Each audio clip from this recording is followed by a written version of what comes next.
आपके पास ज़िंदगी का जीने का पर्पस नहीं रहेगा। आप किस उद्देश्य से जिएंगे, क्यों जिएंगे? सारे आइडियाज़ स्टोलन हो गए, कोई इनोवेशन नहीं होने वाला।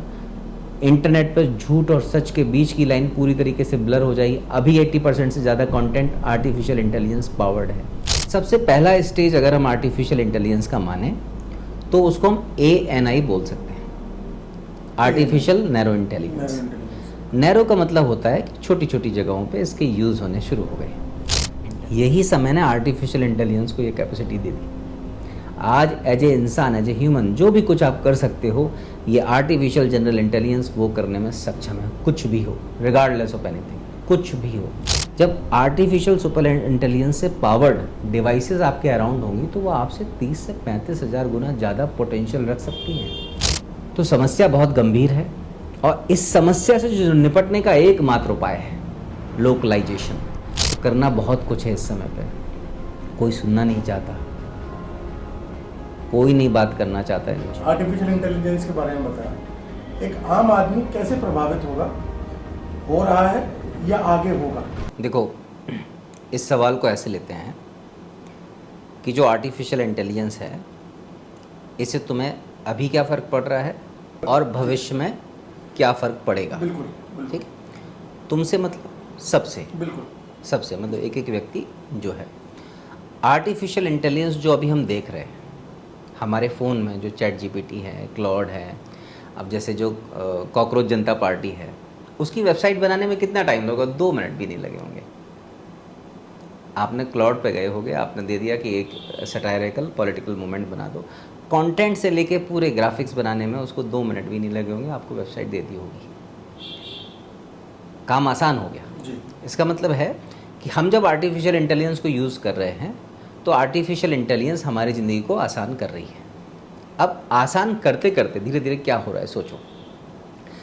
आप जब लिखवाते हो उससे हो, प्रोग्राम उससे बनवाते हो, वेबसाइट उससे बनवाते हो, है ना, अकाउंटिंग उससे कराते हो, अपने लीगल नोटिस का रिप्लाई उससे करवाते हो।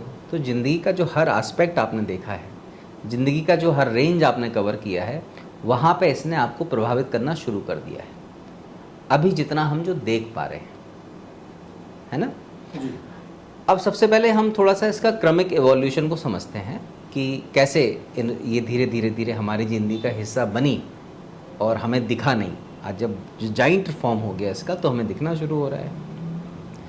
सबसे पहला स्टेज अगर हम आर्टिफिशियल इंटेलिजेंस का माने तो उसको हम ANI बोल सकते हैं, आर्टिफिशियल नैरो इंटेलिजेंस।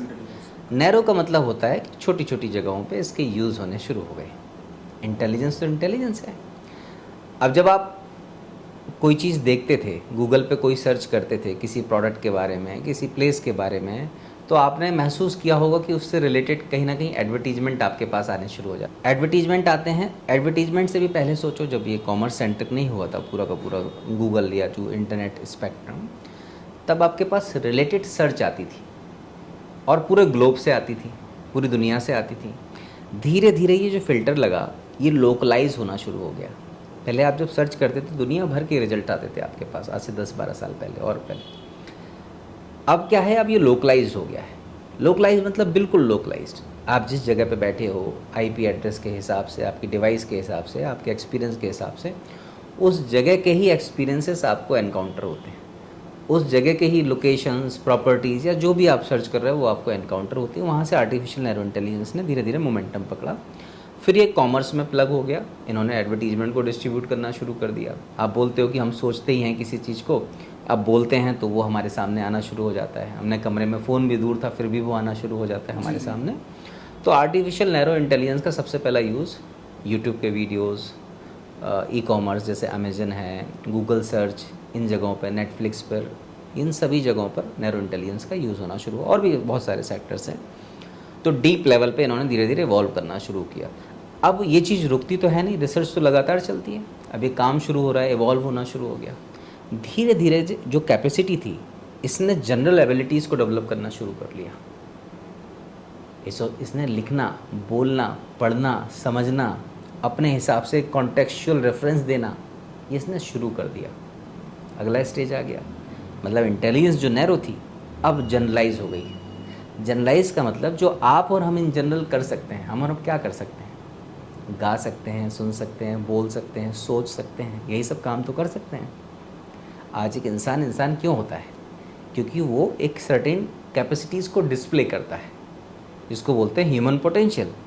वो डांस कर सकता है, वो मूवमेंट्स कर सकता है, वो सोच सकता है, वो क्रिएटिव थिंकिंग अप्लाई कर सकता है, अपने इंटेलेक्ट के हिसाब से बहुत डीप डाइसेक्ट कर सकता है चीज़ों को। ये कहाँ से कैपेसिटी आई उसके पास? समय ने उसको दी। यही समय ने आर्टिफिशियल इंटेलिजेंस को ये कैपेसिटी दे दी। आज एज ए इंसान, एज ए ह्यूमन, जो भी कुछ आप कर सकते हो, ये आर्टिफिशियल जनरल इंटेलिजेंस वो करने में सक्षम है। कुछ भी हो, रिगार्डलेस ऑफ एनीथिंग, कुछ भी हो, कुछ भी मतलब कुछ भी, एंड आई मीन इट। तीसरा जो फेज़ है that is artificial super intelligence, जैसे हमने बात की ना, ये महामानव की तरह क्रिएट हो रही है। महामानव का मतलब यह है जब आर्टिफिशियल सुपर इंटेलिजेंस से पावर्ड डिवाइसेस आपके अराउंड होंगी तो वो आपसे 30 से 35 हज़ार गुना ज़्यादा पोटेंशियल रख सकती हैं, सोचने की क्षमता में, एक्सप्रेस करने की क्षमता में, आर्टिकुलेट करने की क्षमता में, फिजिकल एबिलिटीज़ में। तो हम ऐसे दिशा में जा रहे हैं, ऐसे भविष्य की तरफ बढ़ रहे हैं जहाँ पे हमारा पूरा का पूरा अस्तित्व खतरे में है। जब ये मशीनें सारा काम करेंगी, सारा मतलब सारा, गाड़ियाँ चलाएंगी, घर की साफ़ सफाई करेंगी, आपके लिए, आपका स्पाउस तक आपके लिए बन सकती हैं, आपका बेटर कंपेनियन फ्रेंड बन सकती हैं, आपके लिए गा सकती हैं, लिख सकती हैं, पढ़ सकती हैं, वीडियो बना सकती हैं, ऐसा कोई काम जो आप सोचो ये कर सकती हैं आपके लिए, तो आप क्या करोगे?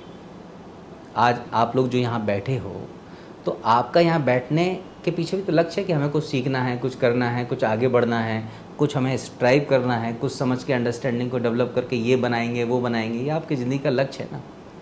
सारे आइडियाज़ स्टोलन हो गए, कोई इनोवेशन नहीं होने वाला। इंटरनेट पर झूठ और सच के बीच की लाइन पूरी तरीके से ब्लर हो जाएगी। अभी 80% से ज़्यादा कंटेंट आर्टिफिशियल इंटेलिजेंस पावर्ड है, तो भविष्य में तो और ज़्यादा खतरनाक हो जाएगा ये। आपके पास ज़िंदगी का जीने का पर्पस नहीं रहेगा। आप किस उद्देश्य से जिएंगे, क्यों जिएंगे? आपके कमाई के सोर्सेज पूरी तरीके से ख़त्म हो जाएंगे। आप बेरोजगारी की जो समस्या देख रहे हो, सरकारें तो जिम्मेदार हैं ही, लेकिन ये एवोल्यूशन उससे ज़्यादा जिम्मेदार है। लाखों एम्प्लॉयज़ 1 सेकंड में ऑटोमेट कर दिए जाते हैं किसी मशीन के रिप्लेसमेंट से। तो आप कंपैरिजन भी नहीं कर सकते, इमेजिन भी नहीं कर सकते कि किस लेवल पे हम जा रहे हैं। हम यूनिवर्सल बेसिक इनकम की तरफ बढ़ रहे हैं, जो सार्वभौमिक आधारभूत आय की सरकारें जैसे 80 करोड़ लोगों को खाना खिला रही है, हमारे पास भी खाना आना शुरू हो जाएगा सभी लोगों को लेवल पे। तो समस्या बहुत गंभीर है, और इस समस्या से जो निपटने का एकमात्र उपाय है लोकलाइजेशन। जब तक हम केंद्रीकरण या केंद्रीकृत सेंट्रलाइज अरेंजमेंट्स में फंसे रहेंगे, हम कभी भी अपने ज़िंदगी को एक्सप्लोर नहीं कर पाएंगे, अपने नेचर को नहीं समझ पाएंगे, लाइफ का पर्पस नहीं समझ पाएंगे, अपने एंडेवर्स में, अपने एंटरप्राइजेस में ऑप्टिमम फंक्शन नहीं कर पाएंगे, because we are missing out. आँख बंद कर दी जा रही है आपकी, और कर देगी ये मशीनें पूरी तरीके से। तो सावधान होने की ज़रूरत है, जागने की ज़रूरत है, इसके साथ चलने की ज़रूरत है, इसको यूज़ करने की ज़रूरत है। और नहीं यूज़ कर पा रहे हैं तो कैसे इससे बचें, वो आइसोलेशन के टेक्निक सीखने की ज़रूरत है। तो करना बहुत कुछ है इस समय पे। कोई सुनना नहीं चाहता, कोई नहीं बात करना चाहता इन विषयों पे। बच्चे इतने बिजी हैं कि उनको जब समझाने बैठो तो उनको सब पता है, लेकिन इस समय पे ठहराना, झंझोड़ना, आगाह करना, ये सबसे ज़रूरी काम हो सकता है पूरी मानवता का। जिनको समझ में आ रहा है वो कोशिश तो करें, जितने समझ में आए उतने चाहिए।